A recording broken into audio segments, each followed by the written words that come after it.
他曾是迦毗罗卫国的太子，享尽荣华富贵。他也是苦行的修行者，几乎饿死在荒野。但今天他要面对的敌人不是外界的风雨，而是内心的黑暗。上一集我们讲到，悉达多比丘决心禁食，并且拒绝了天人的食物。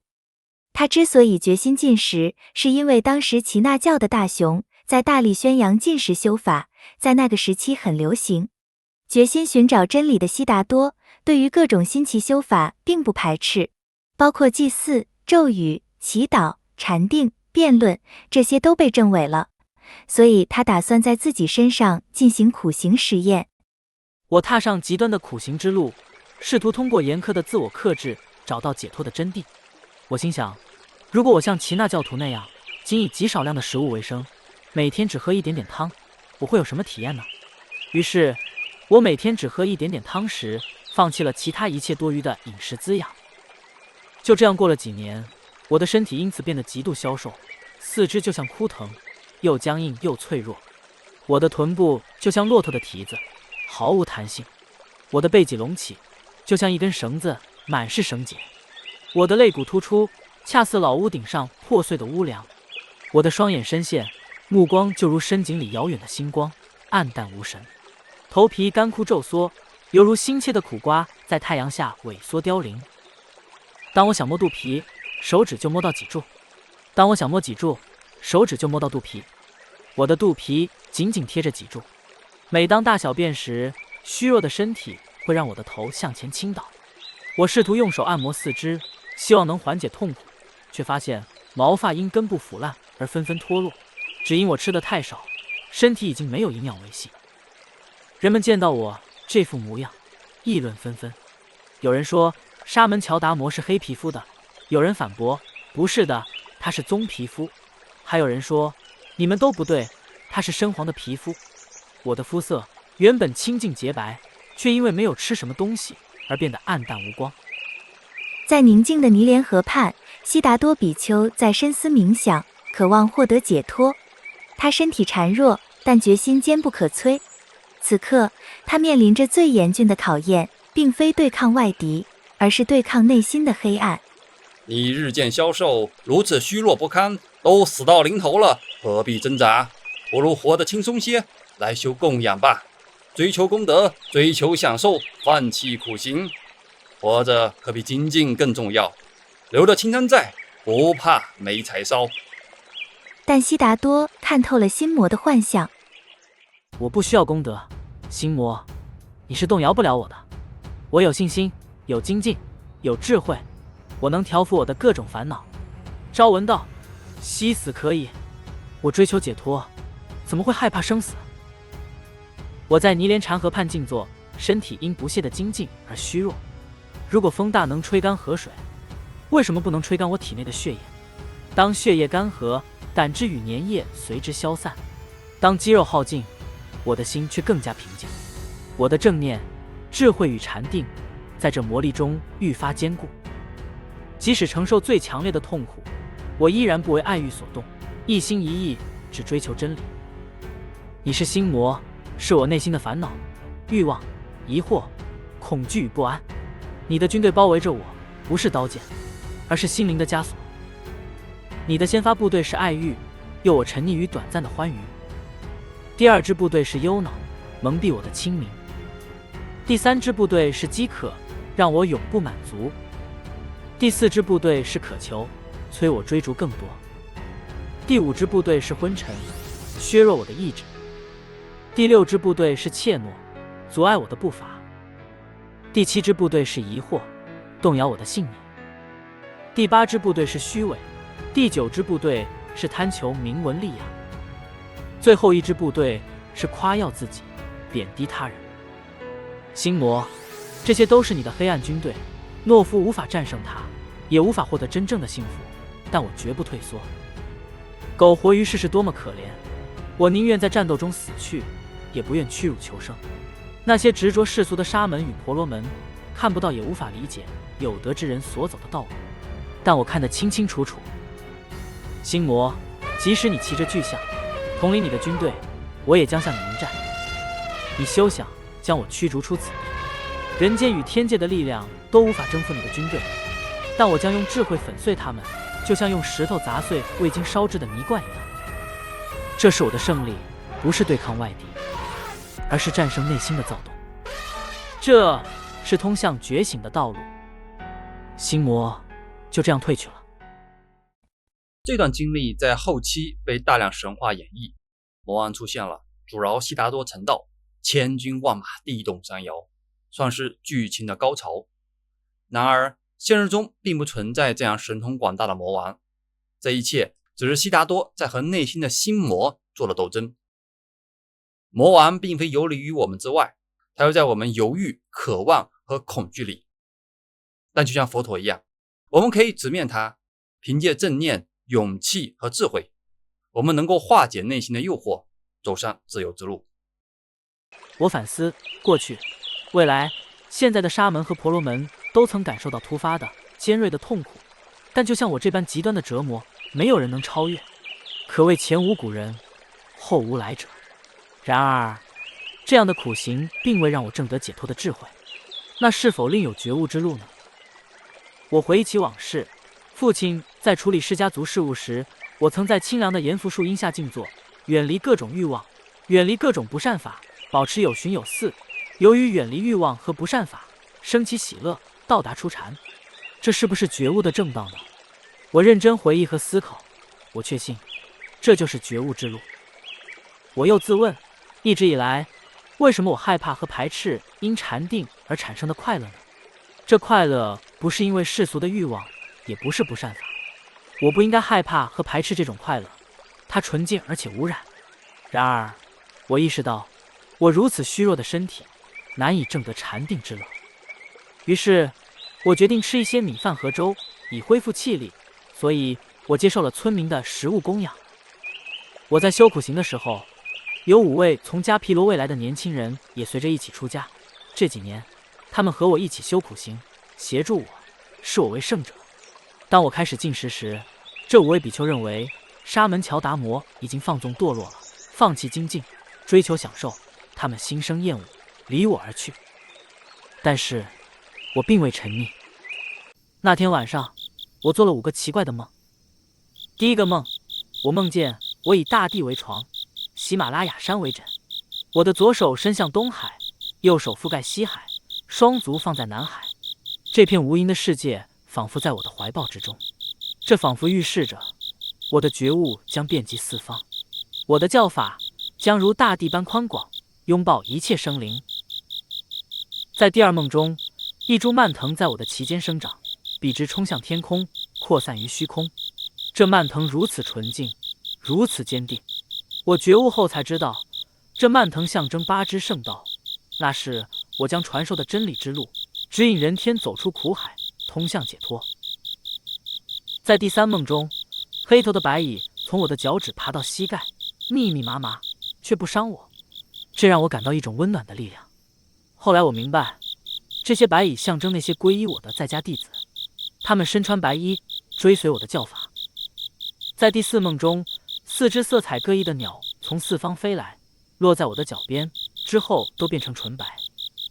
这4只鸟象征4种种姓：刹帝利、婆罗门、吠舍、首陀罗。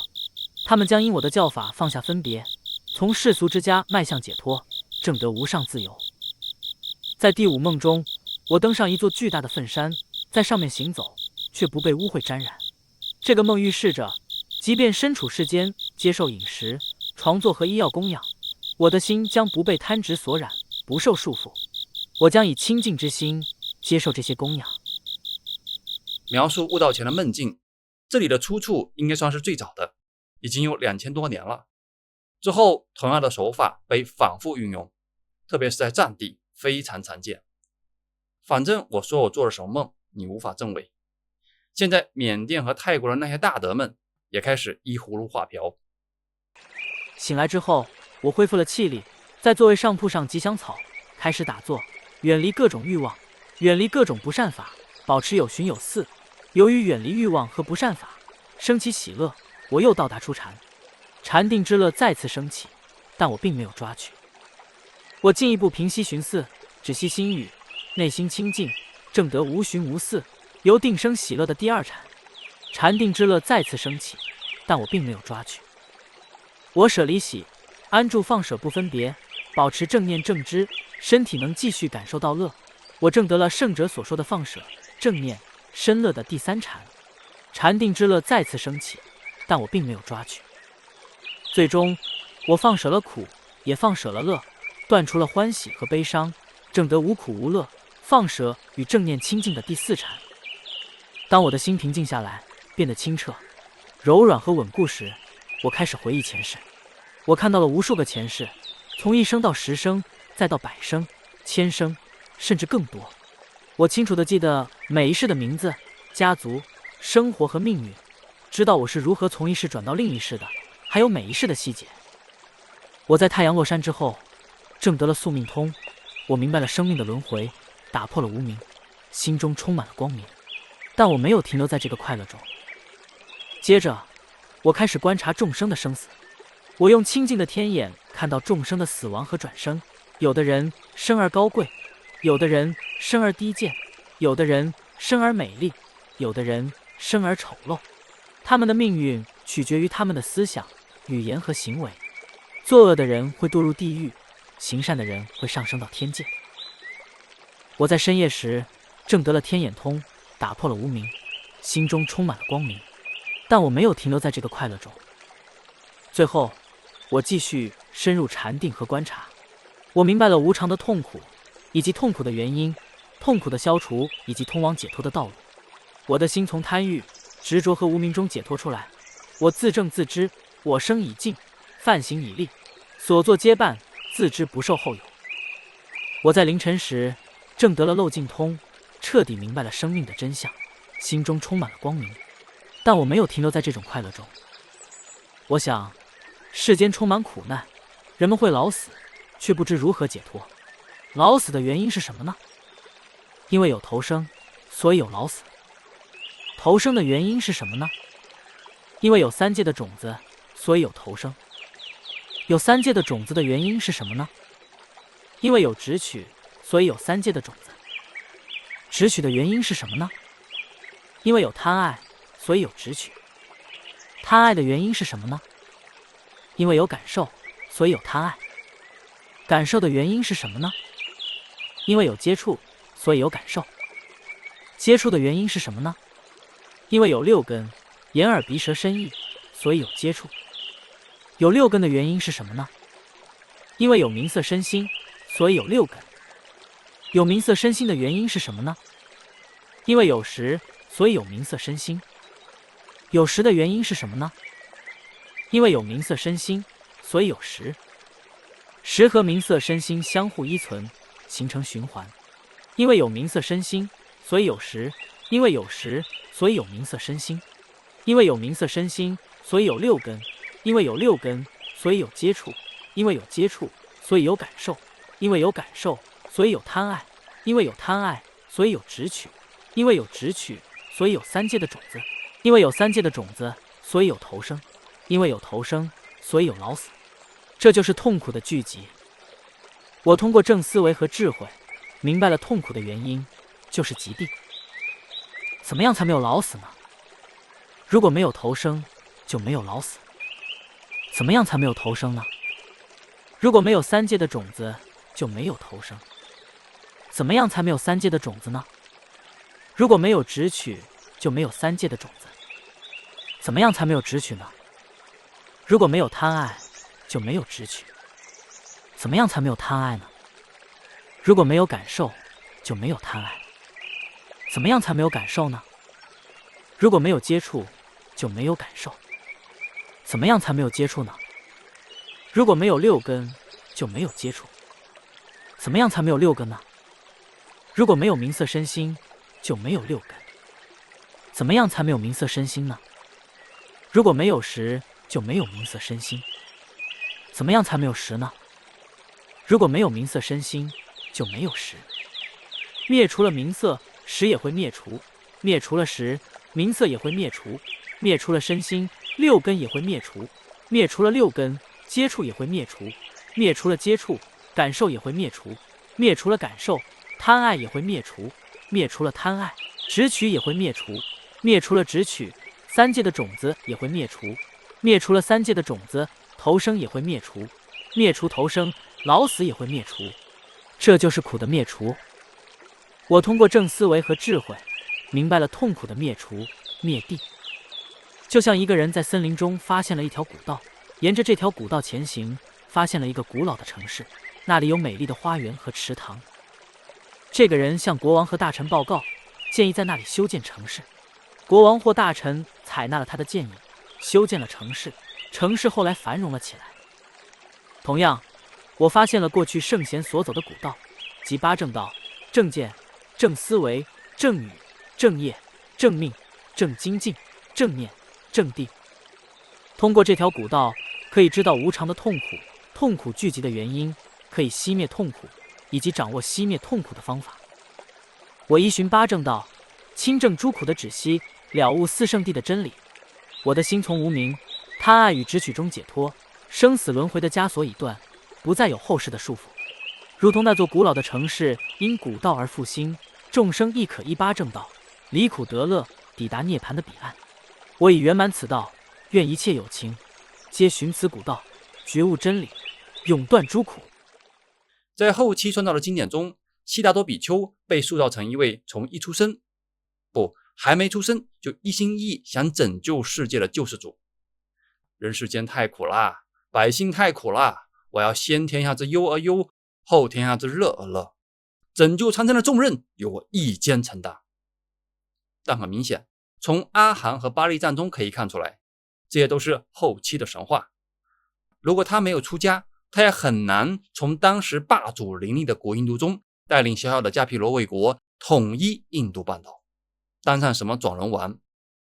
以他 INTP 的性格，不太可能成就这样的事业，这概率几乎为零。悉达多比丘一直到觉悟之前，都只是在追求个人的解脱，乃至在觉悟之后的几天里，他也在犹豫要不要给大家讲法。在觉悟之前，他并没有预设一个目标，我要当大教主，我要拯救世界。这是真实的悉达多，有血有肉，但大多数人想要的是一个神，一个在自己无能为力的时候能为我心灵按摩，能给我精神抚慰的神。至于这个神是不是真实的，那不重要。从婆罗门教的各位神灵到悉达多，到耶稣，到龙树，到世界上所有的宗教，这些神灵都是从一个有血有肉的人，最后被挂到墙上，成了高高在上的神，接受人们的礼拜供养。世尊之所以被很多人尊重，一方面是他一直在寻找真理，那真是路漫漫其修远兮，吾将上下而求索。另外一方面是后期传教者的神话，他们大大夸张了利他的成分，大大强调了所谓的菩提心，还有拯救苍生的浪漫情怀。这时我们应该称呼悉达多比丘为世尊佛陀。之后他又发生了什么真实的事情呢？请听下回分解。